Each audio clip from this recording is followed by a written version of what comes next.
Buenos días a todos. En el seminario del grupo número 12 de la asignatura Mecánica de Fluidos expondremos sobre la central hidroeléctrica. Este grupo está constituido por Camila Silva, Pedro Bastias, Joaquín Luco, Francisco Adasme, Sebastián Paz, Valentín Araya y Jacqueline Yáñez. Para introducirnos en el tema, en la actualidad existen diversos tipos de energía y diversos métodos de cómo obtenerlas. Esto puede o no generar contaminación en el planeta Tierra, en la medida que se comprometa al medio ambiente, y la empatía que se logra tener con este. Existen diversos tipos de energía, en donde se engloban a todas ellas en dos grupos, y son energías no renovables y energías renovables. Nos referimos a energías no renovables a aquellas fuentes de energía que se encuentran en la naturaleza en cantidades limitadas, las cuales, una vez consumidas en su totalidad, no pueden sustituirse, ya que no existe sistema de producción o de extracción económicamente viable. Esta, a su vez, se divide en dos grupos, las cuales son combustibles fósiles y combustibles nucleares. Los fósiles, siendo propios de la naturaleza, generan contaminación al planeta, ocasionando diversos tipos de daños, en forma de contaminación como liberación de elementos como el arsénico y el mercurio. Entonces, es una necesidad por preservar y o mejorar la forma en que miramos la naturaleza y cuidar de esta forma el planeta. Nace la necesidad de trabajar con energías más limpias, llamadas renovables, las cuales no generan un impacto tan significativo en materia de contaminación hacia nuestro planeta. Nos referimos a renovable, a aquella que se obtiene a fuentes naturales inagotables, ya sea por las inmensas cantidades de energía que contiene, o porque son capaces de regenerarse por medios naturales, siendo fuentes de abastecimiento energético, respetuosas con el medio ambiente. Existen varios tipos, como la solar, la eólica, la hidráulica y la hidroeléctrica que nosotros nos tocó en nuestro seminario. Luego, como una forma de obtención de energía eléctrica, la cual es muy necesaria para las personas, nace una invención muy práctica e interesante de estudiar y comprender, la cual es una central hidroeléctrica, la que consiste en tomar energía hidráulica y generar por medio de diversos procesos en energía eléctrica, en donde se detalla más adelante. Ciertamente las centrales hidroeléctricas se rigen bajo ciertos principios básicos, dentro de los cuales podemos encontrar, por ejemplo, el principio de Torricelli, el principio de Bernoulli y la ley de Faraday. El principio de Torricelli, bueno, aquí nos vamos a dedicar a más que nada a demostrar la relación que existe, ¿no? A encontrar la relación matemática que describe este fenómeno. Podríamos comenzar considerando la energía de un sistema lo más pequeño posible, ¿no? Que sería una gota de agua. Bien, en la energía que posee una gota de agua, podríamos decir que la variación de energía es la energía potencial y la energía cinética, ¿no? Si la gota de agua no se le añade o se le quita, o, bueno, no pierde energía, podríamos decir que la variación es cero. Aquí, bajo ciertos arreglos aritméticos básicos, hallamos el principio de Torricelli, que nos dice que la velocidad o la rapidez con la que un fluido sale de un estanque es el mismo que el que tiene una gota de agua al caer libremente. Aquí podemos observar cómo aplicado a Torricelli, aplicado a la salida de fluido, la velocidad de salida se rige ciertamente por esa función matemática.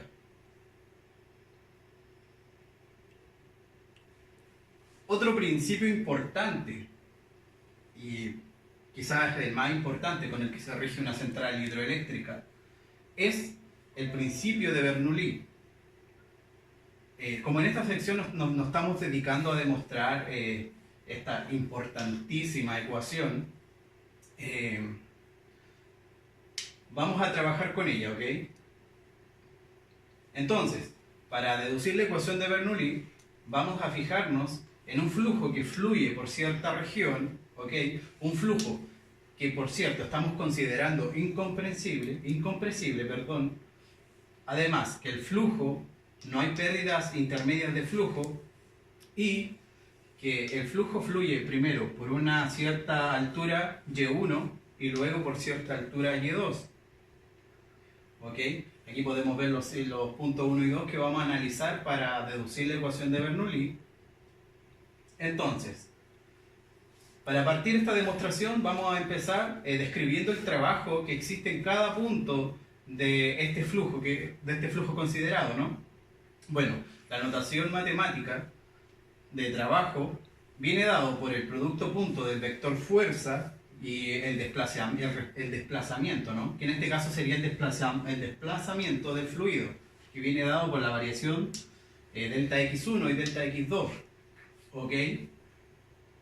Entonces, aquí el desarrollo trivial matemático nos dice que el producto punto se reduce al producto escalar y el coseno del producto escalar y el coseno del ángulo del vector fuerza y del vector desplazamiento, ¿no?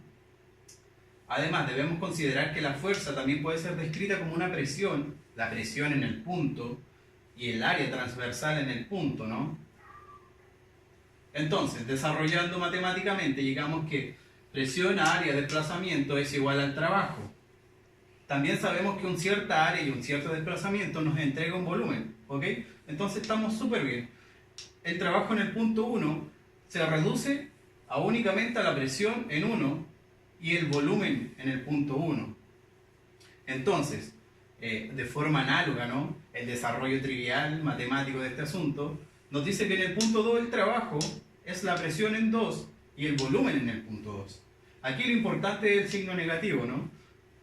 El signo negativo solo viene dado porque la fuerza en el punto 2 apunta en dirección contraria en comparación con el punto 1, ¿no? Esto viene dado por la ley de acción y reacción de Newton, que se puede comprobar súper fácil, ¿no? Entonces, resumiendo, para un flujo en esta región, un flujo incompresible, donde no hay pérdidas intermedias, ¿no? El trabajo en el punto 1 es presión por volumen, el trabajo en el punto 2 es presión por volumen negativo, ¿cierto? Entonces podemos concluir que el trabajo neto es la variación de la presión por el volumen. Podemos sacar el volumen como factor común porque no hay pérdidas intermedias, el volumen que entra tiene que ser el mismo que sale, ¿no? Además, considerando que el fluido es incompresible. Entonces tenemos una parte del trabajo, el trabajo neto. Ahora vamos a considerar el cambio en la energía mecánica, tal que el trabajo mecánico sea igual al trabajo neto. Esto es importantísimo para el desarrollo y la deducción de la ecuación de Bernoulli. Entonces, por el teorema de trabajo y energía, sabemos que el trabajo mecánico no es nada más que la variación de energía, ¿no? En este caso sería el trabajo para fuerzas conservativas. Entonces sería, el trabajo mecánico es lo mismo que la variación en la energía potencial y la energía cinética. Nosotros ya sabemos cómo se describe la energía potencial y la energía cinética, ¿no? Entonces, igualando ecuaciones, sabemos que el trabajo mecánico es la variación de la energía potencial y la energía cinética, ¿ok? Ok, entonces igualando aquí el trabajo neto y el trabajo mecánico que realiza la fuerza en el fluido, llegamos a la siguiente ecuación, ¿no? Que ya se parece a la de Bernoulli. Ahora consideramos que la densidad, ¿cierto? Recordamos que es masa sobre volumen. La introducimos aquí en nuestra ecuación y además, por conveniencia, vamos a dividir sobre la aceleración de gravedad terrestre. Entonces, también considerando que el peso específico del fluido, ¿no?, es igual a la densidad que tiene el fluido por la aceleración de gravedad terrestre, nos queda la siguiente ecuación, que ya se está pareciendo mucho. Entonces, finalmente, arreglando la ecuación completa, llegamos a nuestra ecuación de Bernoulli. Y así queda demostrado, ¿no?, las bases matemáticas del asunto.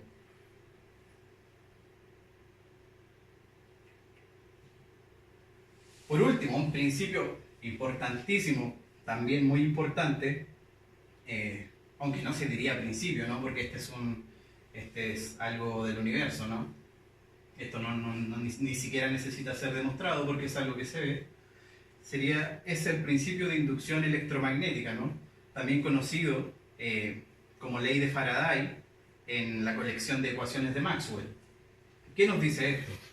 Nos dice que una cierta variación de flujo magnético nos genera una diferencia de potencial, ¿no?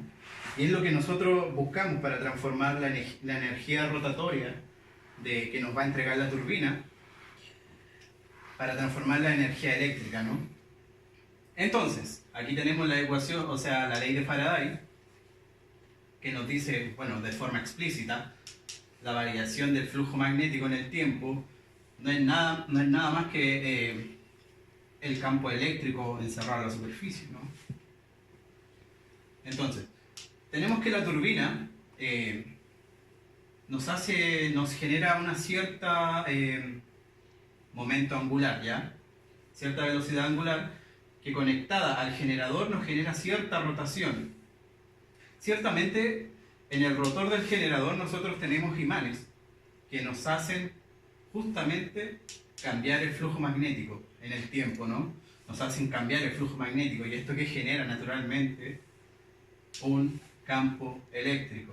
Y esto que nos genera finalmente una diferencia de potencial que no es nada más y nada menos que la energía eléctrica. Bien, funcionamiento de una central hidroeléctrica. Bueno, a grandes rasgos, el principio en el cual se basa una central hidroeléctrica es en el aprovechamiento de la energía potencial de un flujo de agua que se transformará en energía cinética, que obviamente luego de generar un movimiento circular se vale del principio de inducción electromagnética, que mediante un generador o a expensas de este se producirá finalmente la energía eléctrica. Bueno, para comprender un poco mejor qué es una hidroeléctrica, hay que comprender que está compuesta por 4 partes fundamentales, las cuales son súper importantes y serían un salto hídrico, el canal, la turbina y un generador. Como observación, en una central hidroeléctrica se utiliza energía hidráulica para la generación de la tan esperada energía eléctrica, que nos servirá para abastecer y alimentar muchas familias o industrias o el fin que se estime conveniente que se pueda hacer con la electricidad. Bueno, a modo de historia, las hidroeléctricas son un resultado actual de la evolución de los antiguos molinos que aprovechaban las corrientes de agua de los ríos para generar energía. Para realizar un análisis más a fondo del funcionamiento de una central hidroeléctrica, vamos a dividir este proceso en 2 partes A y B. Parte A: obtención del flujo de agua y su transporte hacia la turbina. Según el teorema de Torricelli, para el flujo de un líquido, considerando la influencia de la gravedad sobre este, podemos saber que la rapidez de un flujo de agua es directamente proporcional a la altura del fluido.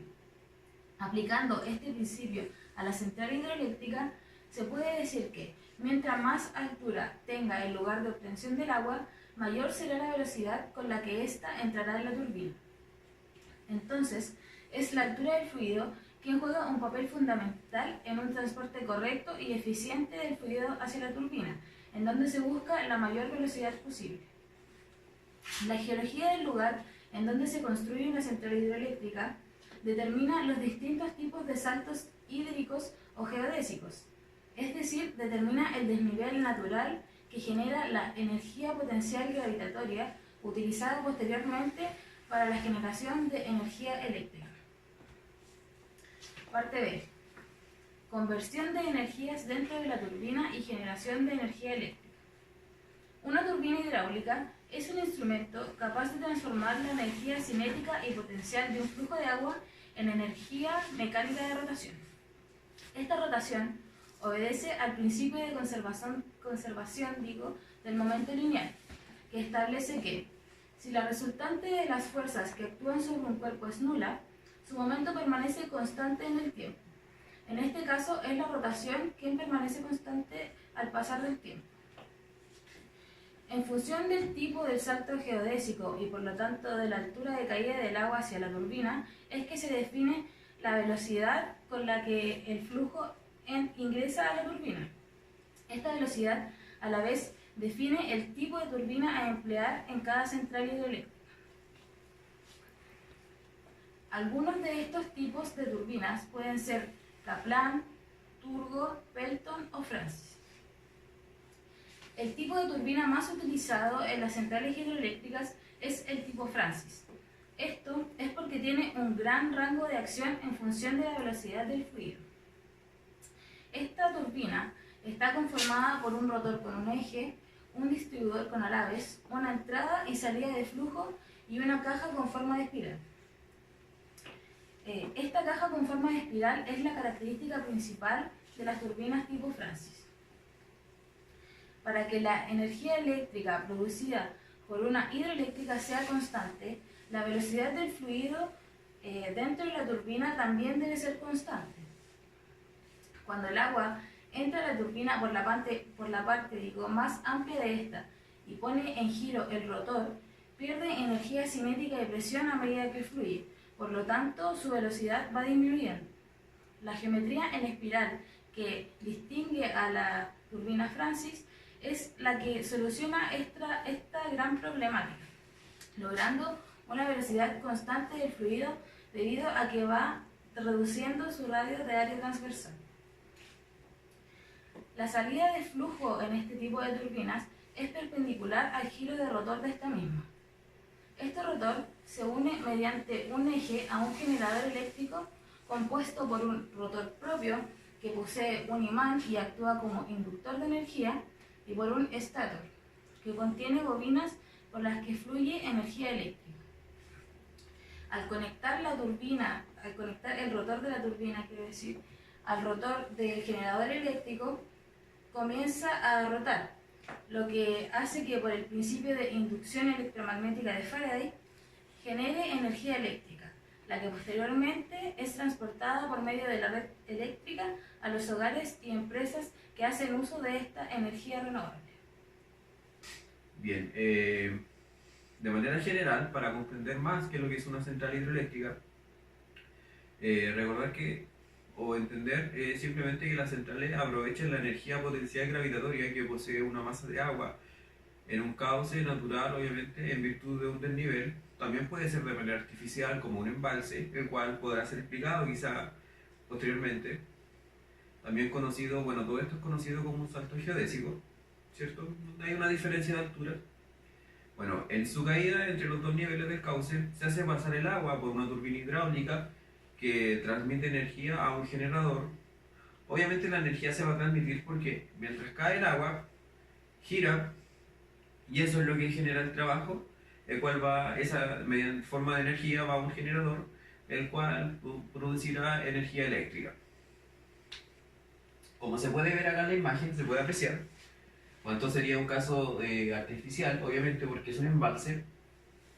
Ya cuando alcanza un nivel deseado de agua o de llenado, este abre sus compuertas y deja caer el agua, el cual se ve que cae a una gran velocidad.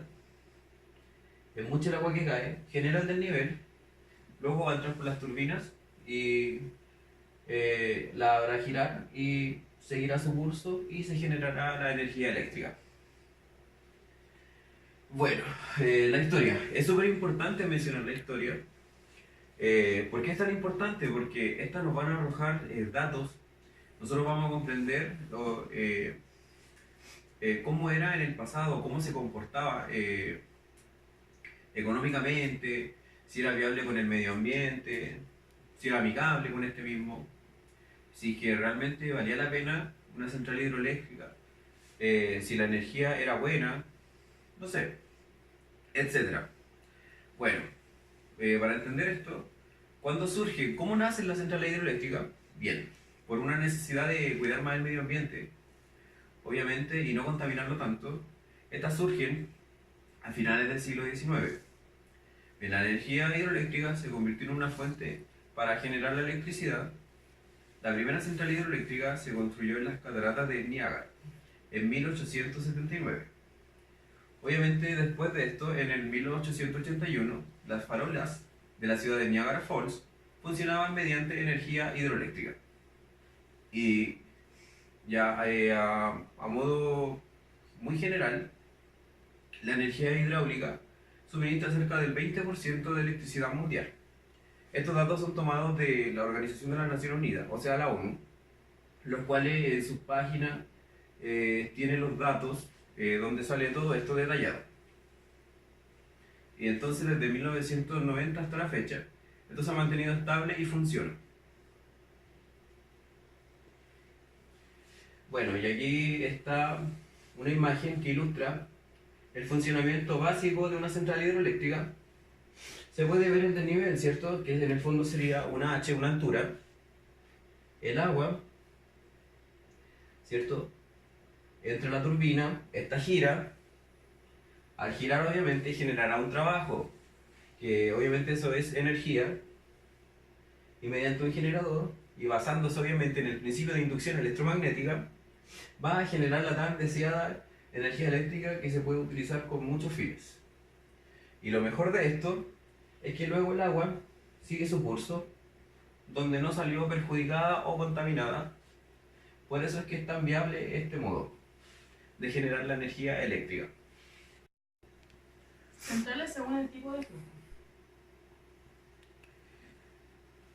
Más que nada tenemos que entender bien el ciclo del agua y entender cómo es el proceso de un río. Un río es una corriente de agua que fluye con continuidad y que tiene su parte final, es decir, su desembocadura en el océano, un lago u otro río, y este se le conoce como afluente. Y de forma general, su formación depende del ciclo del agua, ya que está relacionado de forma directa e indirecta con la precipitación de lluvias o incluso de nieve. Muchas veces la lluvia desciende por las pendientes, formando corriente superficial y formando así el curso de agua. También se pueden formar por deshielo y por manantiales, también se conocen como vertientes, y este último puede ser temporal y se origina por la filtración de agua en las fallas y que sale a la superficie por la presencia de impermeables en el suelo que lo obligan a salir y afloran como un río. Bueno, el ciclo del agua. Las partículas del agua se evaporan desde el mar o de los lagos, hay un transporte de vapor donde se precipita por las quebradas y llega nuevamente a los lagos, formando ríos y el mar. Centrales según el tipo de flujo. Según el tipo de flujo tenemos las siguientes: centrales de agua fluyente, centrales de embalse, centrales de regulación y centrales de bombeo o reversibles. Centrales según el agua fluyente, también denominadas como centrales de filo de agua o de pasada, utilizan partes del flujo de un río para generar energía eléctrica, desviando una parte del río a una zona alta mediante un canal de derivación, conocido como ASO.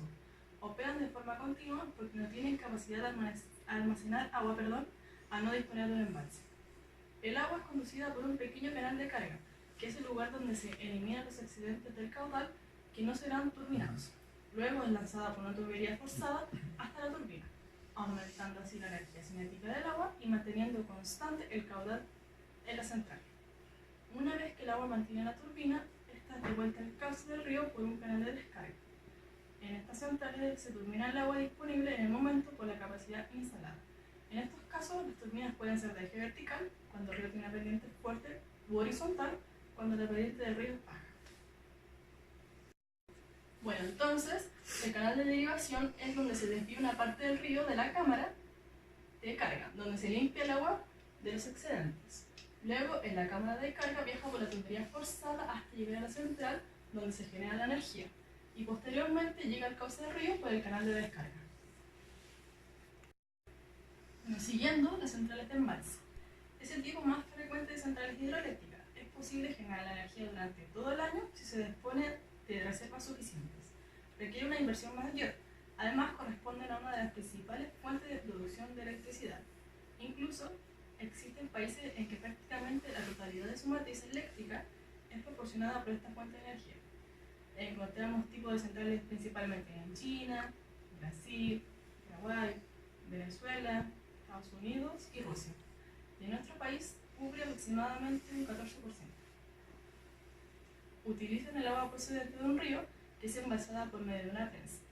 Luego, en el reservorio de agua, obtienen la altura necesaria para transformar la energía potencial en energía cinética. La energía que da el cuerpo de agua se transforma en energía eléctrica al pasar por una turbina.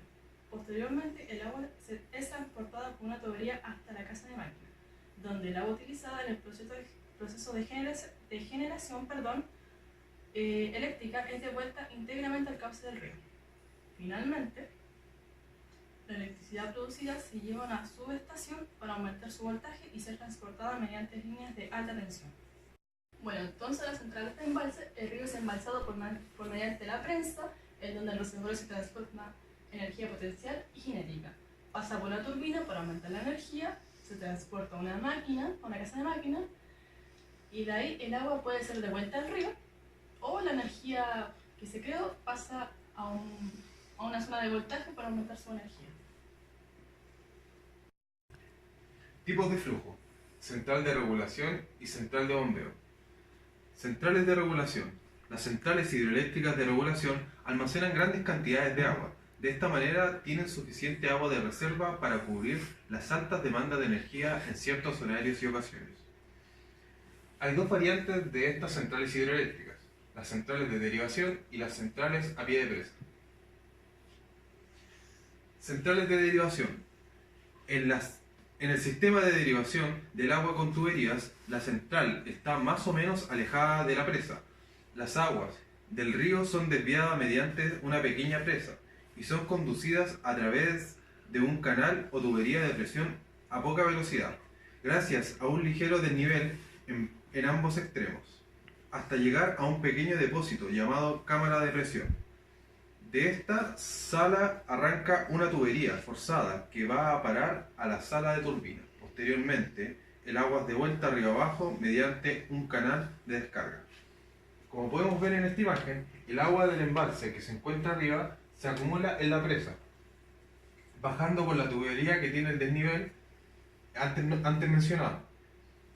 El agua llega hasta la chimenea de equilibrio y después es de vuelta al río a través del canal de fuga. Este tipo de sistema almacena agua en el embalse por periodos prolongados, con aportes de caudales medios al año. Presta un gran servicio en situaciones de bajos caudales, regulando de modo conveniente la producción de electricidad, adaptándose bien a la hora de cubrir horas puntas de consumos eléctricos. Central a pie de presa. Este sistema acumula agua con la casa de máquinas al pie de la presa. Son las más comunes y se sitúan en tramos de ríos con un marcado desnivel, debajo de los embalses destinados a usos hidroeléctricos o a otros fines como el riego o abastecimiento de agua. La toma de agua se realiza en un punto situado a media altura de la presa, lo que permite aprovechar el peso del agua situado por encima, pero además posibilita el disponer de agua incluso en épocas en las que su nivel se encuentra muy bajo. Al mismo tiempo compensa la pérdida de energía potencial, que supone no tomar las aguas en la parte superior del embalse, construyendo así la central en las inmediaciones de la presa. También cuenta con la capacidad de regulación de los caudales de salida del agua, que será turbinada en los momentos que precise. Esta capacidad de controlar el volumen de producción se emplea en general para proporcionar energía durante las horas puntas de consumo. En las mini centrales hidroeléctricas, el volumen de almacenado suele ser pequeño, permitiendo, por ejemplo, producir energía eléctrica un número de horas al día, llenándose el embalse durante la noche. Si la regulación es semanal, se garantiza la producción de electricidad durante el fin de semana, llenándose de nuevo el embalse durante el resto de la semana. Este tipo de centrales tiene un salto variable, que suele ser elevado, y suelen turbinar caudales importantes. Normalmente son las que regulan la capacidad del sistema eléctrico y con las que se logra de mejor forma el balance de consumo-producción. Central de bombeo. Las centrales de bombeo suelen instalar los cauces en lo alto de los ríos. Disponen de dos embalses situados a diferentes alturas.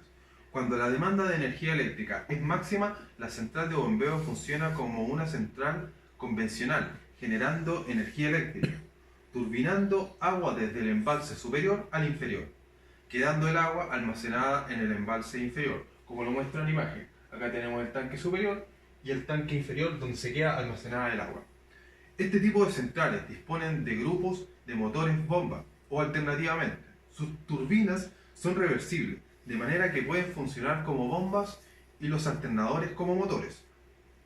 Estas centrales pueden ser de dos tipos: de bombeo mixto, cuando el embalse superior está abastecido por un cauce de agua, además de por el agua bombeada desde el embalse inferior, y de bombeo puro, cuando el único abastecimiento del embalse superior es a través del bombeo del agua del embalse inferior. En general, para cualquiera de las centrales vistas no puede ser utilizado cualquier tipo de río, ya que dependiendo de la génesis de este, puede variar las cantidades de flujo presente. Un buen río debe tener la energía, unidad, caudal y renovación de agua suficiente para conseguir tener una hidroeléctrica, para no contaminar el agua. En Chile encontramos hidroeléctrica desde la cuarta a la 10ª región, y en esta región en particular encontramos una en Huasco. Esto no quiere decir que el río Copiapó presente las condiciones necesarias para hacer una masa constante de agua a utilizar, ya que no tiene un caudal constante y tiene muy baja energía, aunque suelen presentarse situaciones extraordinarias, un incremento tan bajo de energía, el cual es considerado un riesgo geológico. Tipos de centrales hidroeléctricas según su altura de caída del agua. Según esta clasificación, podemos encontrar 4 tipos: centrales de alta presión, centrales de media presión, centrales de baja presión y centrales de muy baja presión. En las centrales de alta presión corresponden al nombre de high head, son las centrales de más de 200 metros de desnivel, por lo que solían equiparse con turbinas Pelton. Acá en la imagen podemos ver una turbina Pelton. Estas también son conocidas con el nombre de turbina de presión, son adecuadas para los saltos de gran altura y para los caudales relativamente pequeños. La forma de instalación más habitual es la disposición horizontal del eje. Las centrales de media presión son las centrales con un desnivel de 20 a 200 metros, siendo dominantes el uso de turbinas Francis, aunque también se pueden usar las turbinas Kaplan. Acá tenemos las turbinas Francis y las turbinas Kaplan. La primera, también conocida como turbina de sobrepresión, porque la presión es variable en las zonas del rodillo, se pueden usar en saltos de diferentes alturas dentro de un amplio margen de caudal, pero son de rendimiento óptimo cuando trabajan en un caudal máximo entre el 60 y el 100%. Las turbinas Kaplan son turbinas de admisión total y de reacción.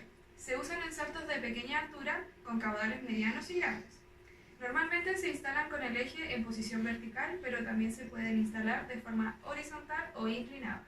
Centrales de baja presión, también conocidas como low head, son centrales con desniveles de agua de menos de 20 metros. Estas habitualmente utilizan turbinas Kaplan, las cuales expliqué anteriormente y acá podemos ver nuevamente una imagen. Centrales de muy baja presión son centrales correspondientes con nuevas tecnologías, pues a partir de un cierto desnivel, las turbinas Kaplan no son aptas para generar energía. En inglés, también son conocidas como very low head, y estas suelen situarse por debajo de los 4 metros. Impactos ambientales de una hidroeléctrica. Bueno, la generación de hidroelectricidad tiene la ventaja de ser amigable con el medio ambiente, pero si no se aplican las normas básicas para su construcción, estas pueden generar impactos ambientales y sociales. La magnitud de dichos impactos está relacionada con la fragilidad del sector donde se emplace el proyecto y el tamaño que éste puede tener. Algunos impactos son la alteración de los ecosistemas terrestres y de la biodiversidad, alteración de los ecosistemas acuáticos y biodiversidad e impactos en la pesca, cambios en el régimen del río, alteración de ciclos naturales de crecida. Con esto también puede generar alteraciones de paisajes y también puede generar impactos socioeconómicos y arqueológicos. Dentro de los arqueológicos se pueden encontrar también impactos de las comunidades indígenas. Una vez desarrollado nuestro seminario, es posible implementar nuestra postura frente a la industria de la energía renovable. De manera general, es muy viable en materia económica una central hidroeléctrica. Además, consigo trae muchos beneficios para las personas y es un tipo de producción no convencional de energía amigable al medio ambiente. El beneficio de un proyecto hidroeléctrico es energía eléctrica, la misma que puede apoyar el desarrollo económico y mejorar la calidad de vida en el área servida. Los proyectos hidroeléctricos requieren mucha mano de obra y ofrecen oportunidades de empleo. Los caminos y otras infraestructuras pueden dar a los pobladores mayor acceso a mercados para sus productos, escuelas para sus hijos, cuidados de salud y otros servicios sociales. Además, la generación de energía hidroeléctrica proporciona una alternativa a la quema de combustibles fósiles o la de energía nuclear, que permite satisfacer la demanda de energía sin producir agua caliente, emisiones atmosféricas, cenizas, desechos radiactivos, ni emisiones de CO2. En general, cumplen con altos estándares de políticas ambientales, tanto en nuestro país y de manera mundial.